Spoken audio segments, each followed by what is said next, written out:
नमस्कार, माझा महाराष्ट्राच्या विशेष बातमीपत्रामध्ये आपले स्वागत आहे। आज आपण देगलूर या ठिकाणी आले होते। विधानसभा पोटनिवडणुकीला सुरुवात झालेली आहे। जियाउद्दीन रफाई हा नावाची मोठी दर्गा आहे।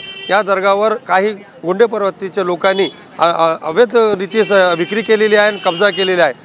शेख सैलानी बाबू मियाँ यांनी अनेक वेळ जे आहे याची तक्रार दिलेली आहे, वक्फ बोर्डाकडे दिलेली आहे, परंतु वक्फ बोर्डाने कुठलेही अतिक्रमण हटवले नाही। हा मोठी समस्या आहे। आज निवडणुकाला अशोक चव्हाण पालकमंत्री नांदेड जिल्ह्याचे येत आहे, परंतु हा मोठा समस्या आहे। ते दर्गाच्या नावावर अनेक कोटी रुपये उचलून खाल्लेले आहे, त्याचे निधी खाल्लेले आहे, परंतु त्याची जी जागा होती ते सुद्धा विकण्यात आलेली आहे। त्यासाठी शेख सैलानी हा नेहमी जे आहे तो पाठपुरावा करत आहे। त्यांना जीवाचा धोका सुद्धा आहे असं त्यांना सांगितलेलं आहे। हा मोठा विषय आहे। हा निवडणूकमध्ये काँग्रेसला हा धडा शिकवणार का हे पाहण्याची गरज है। सबसे बड़ा मसला ये है ईदगाह उस पर कब्जा हो रहा है, वक्फ बोर्ड की जगह है, दरगाह की जगह हो या वक्फ बोर्ड की जगह हो, पूरी सुरक्षित रहेगी।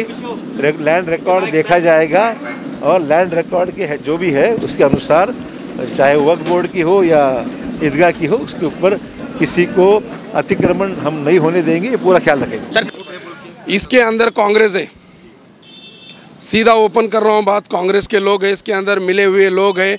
जहाँ पर मदनूर नाका बोलते वहाँ पर अभी इस टाइम पे दरगाह के ज़मीन पे गुंडे लाके लोग कब्जा करके बैठे हुए हैं। अभी वहाँ पर 15 से 20 गुंडे बैठे वाले, कत्ती कुराड़ी तलवारें लेके बैठे वाले हैं। और एक बात है, मेरे आज जो 14 तारीख है, 14 तारीख से लेके 26 तारीख के बीच में मेरे 3 ऑपरेशन है और मेरे को जान से मारने की धमकी आ रही है। यहाँ पर पुलिस प्रशासन भी कुछ नहीं कर रहा है इनके खिलाफ। मगर इसके अंदर कैसा है, कांग्रेस के लोग मिले हुए हैं इसके अंदर। ऐसा है, बगैर अगर दबाव नहीं होता तो इतना बड़ा ये नहीं होता था। और इसके अंदर कैसा है, जो चुनने के कारखाने में लोग काम करते हैं वैसे लोगों को बहला फुसला के ये लोग बॉन्ड के ऊपर ज़मीन बेच रहे हैं। ऐसा है, आज वो प्लॉट की कीमत 17 बाई 40 की प्लॉट की कीमत 20 लाख से 25 लाख में वो लोग बेच रहे हैं। ऐसा है, मेरे पास पूरा सबूत है इनके खिलाफ। ऐसा नहीं कि कोई सबूत नहीं है बोल के इनके पास। और हाँ, मेरी इम्तियाज़ जलील साहब से फ़ोन पे बात हुई थी मेरी। और दूसरी बात कैसा है, ऐसे बॉन्ड बना के ये लोग फंसा रहे लोगों को। तो आप जब इतने जानकार है तो आपको ये मुद्दे को स्थानिक मुद्दा बना के निवडणूक के अंदर इसको अमल उठाना चाहिए था। किसको देंगे ये निवड का मुद्दा, किसको देंगे ये बताओ। हर कोई आज कोई भरोसे के लिए बचा ही नहीं है। आज मैं उपोषण को बैठा तो कितने पार्टी वाले आके मेरे को समर्थन दिए बताओ। कौन आया, कौन देगलूर के मुद्दे की बात कर रहा है बताओ। हाँ, आज वहाँ पर अतिक्रमण हो रहा, बांधकाम हो रहा, नगर पालिका का क्या हाथ नहीं है उसके अंदर। हाँ, बड़े बिल्डिंग ठहर रहे हैं, हर चीज़ से लाइट दिए। मैं कल टेकाए साहब को बात करा मैं कि भाई तुमने कौन से बेसिक पे दिए जब इनके पास किराया नामा नहीं है और नगर पालिका की कोई घर पट्टी नहीं है, ये चीज़ें नहीं है। और हम जाएंगे तो हमारे को बोलते कि तुम्हारे रजिस्ट्री के डॉक्यूमेंट्स लाओ, इसके लाओ वो लाओ। तो इनको बॉन्ड के ऊपर दे रहे हैं, उन्होंने क्या बेसिक पे दे रहे। और इनको इतना ही बोलकर नहीं, इनको जो नांदेड़ के वक्फ बोर्ड ने भी इनको बताया कि भाई इनका जितना लाइट है वो कट करो। वहाँ से भी पेपर आए इनके लिए और इनको डिवीजन से भी फ़ोन आया औरंगाबाद से। वहाँ पर उस टाइम पे मैं खुद बैठ के था औरंगाबाद में। ऐसा है, तो औरंगाबाद से बोले कि जितना जल्दी हो सके उतना जल्दी कार्रवाई करके चौकसी करके ये लाइट पहले हटा दो यहाँ से। इस बीच अगर मेरे को कुछ भी होता होगा या मेरे परिवार को या मेरे को, इसके ज़िम्मेदार रहेंगे देगलूर प्रशासन पूरा और दरगाह के लोग मुतल्ली और आमनोदीन का भाई मुख्तार, बहुत से लोग इसके अंदर है, मैदुन कल्लूर का इमरान, बहुत से लोग हैं जो मेरे को जान से मारने की धमकी दिए वाले हैं। जिस तरीके से औकाफ की जो ज़मीन होती है वक्फ की, तो दरगाह की हो, देवी स्थान की जो जगह हो, उस पर कब्जा होता है, बेचा जाता है। जैसा कि अशोक चौहान पालक मंत्री की खुद के भोकर में भी कहीं ज़मीन थी जो दरगाह कब्रस्तान की, आज वहाँ बस गए। देगलूर की समस्या है, बिलोली की औकाफ की दरगाह की मस्जिद की जगहों की है, तो उस पर अशोक चौहान से पूछा गया तो उन्होंने बताया कि हम 1 इंच भी या किसी को भी हम उस पर कब्जा करने नहीं देंगे, बेचने नहीं देंगे। पर आपको क्या लगता है कि इसके अंदर इन्वॉल्व कौन लोग रहते और ये बेचते कौन और इस पर कब्जा कौन करा है?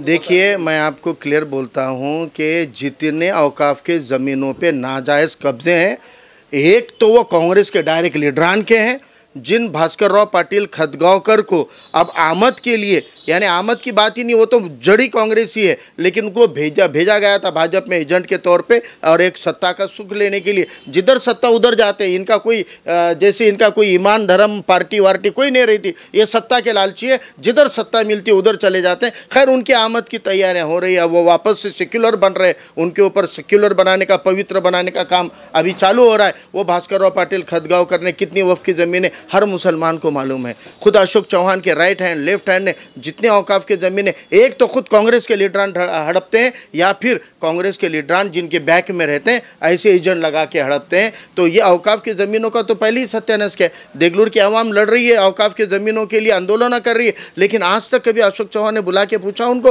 अरे देगलूर छोड़ दो। खुद भोकर के अंदर लड़ाइयाँ चालू है। तहसील का ऑफिस से लेकर जितनी सरकारी इमारतें बनी हुई है वो सारी की सारी औकाफ की ज़मीनों पर बनी है। अगर एक इंच जगह नहीं लेने वाले तो अशोक चौहान ने रातों रात डिक्लेयर करना चाहिए कि भोकर के औकाफ के सारी ज़मीनों के कोर्ट केसेस को पीछे लेकर हम वो ज़मीनों का अतिक्रमण हटा देंगे। क्यों कोर्ट केस करेंगे फिर वहाँ के लोग? अगर वहाँ कोर्टों में केस है क्योंकि तमाम सरकारी इमारतें जो अशोक चौहान ने वहाँ बांधी है वो औकाफ की ज़मीनों पे बांधी है। ये आप भोकर के किसी भी जिम्मेदार लीडर को पूछ सकते हैं, इसका सारा रिकॉर्ड मौजूद है। नांदेड़ से लेकर हर जगह पे आपने देखा ईदगाह की ज़मीन कौन बेच के खा रहे? इनका बैकिंग है ना, इनके सपोर्टर है। अरे इन्होंने ईदगाहों को नहीं छोड़ा, मस्जिदों के दर और कब्रिस्तान की ज़मीनों को नहीं छोड़ा है, फिर भी इनके पीछे हम क्यों खड़े रहेंगे? इसलिए अब ये सबसे बड़ा सवाल, ये आने वाले इलेक्शन जो है वो हमारा मुस्तकबिल दिखाने वाले, वो बताने वाले हम कौन हैं। वो चाहे कुछ भी अफवाहें फैलाओ, वो चाहे कितनी भी भ्रम फैलाओ और डरा कर भाजपा से, अरे ये डरने वाली कौम नहीं है, सिवाय अल्लाह के हम किसी को नहीं डरते हैं। कौन सी भाजपा है? अरे ये तो जमहूरियत है जिसने हमारे हाथ बांधे रखे हैं, और जमहूरियत है, अगर ये जमहूरियत को तोड़ देंगे हमारे हाथ खुले होने के बाद में,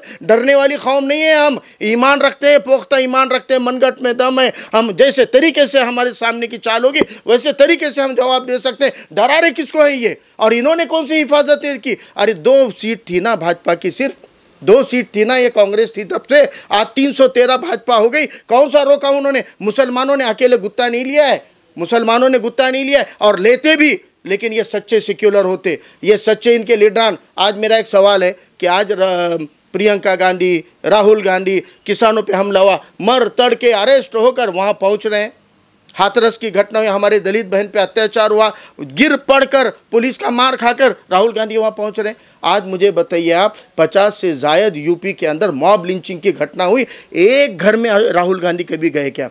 एक घर में प्रियंका गांधी कभी गई क्या? एक घर में जाना दूर की बात है, एक सादा फेसबुक का पोस्ट ट्वीट तो भी उन्होंने मॉब लिंचिंग के खिलाफ में किया क्या? इनसे इनकी नीयतों का पता चलता है। ये डरपोक है, मुसलमानों की बाजू लेने के लिए डरते हैं। एक बार वो मुसलमानों के हक में बात कर लेंगे तो फिर हिंदू नाराज हो जाएंगे। अब तक वो बीजेपी के खिलाफ खुलकर बोलते थे, आरएसएस के खिलाफ बोलते थे, पहले दौर की कांग्रेस। अशोक चौहान बोल के बताए, देगलूर में बोलकर बताए। भाजपा के बारे में मैं नहीं बोलूंगा, तुम समझ जाओ। क्यों समझ जाओ?